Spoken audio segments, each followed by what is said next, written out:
আমরা একটি চমৎকার হাদিস শুনি। আবু মাসউদ উকবা ইবনে আমর রাদিয়াল্লাহু আনহু থেকে বর্ণিত, রাসূলুল্লাহ সাল্লাল্লাহু আলাইহি সাল্লাম বলেছেন, যে ব্যক্তি কোনো ভালো কাজের পথ দেখায় তার জন্য রয়েছে সে ভালো কাজটি সম্পাদনকারীর মতো সমান সওয়াব।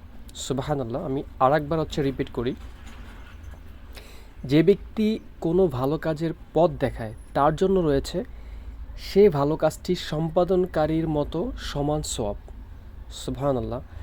পাদটীকা যদি দেখি, ভালো কাজটি সম্পাদনকারী যেই সওয়াব পাবেন, সেই কাজের দিকে আহ্বানকারীও সমান সওয়াব পাবেন। তাই আমরা যদি কাউকে কোনো ভালো কাজে উদ্বুদ্ধ করি, যতদিন সে ব্যক্তি ভালো কাজটি করতে থাকবে, আমরা তার সওয়াবের অংশীদার হব। এমনকি আমাদের মৃত্যুর পরেও এই সওয়াব আমাদের আমলনামায় জমা হতে থাকবে। সুবহানাল্লাহ, সুবহানাল্লাহ। আমাদের উচিত সব সময় মানুষের মঙ্গল কামনা করা, মানুষের জন্য ভালো কিছু করা, ভালো কাজের উপদেশ দেয়া।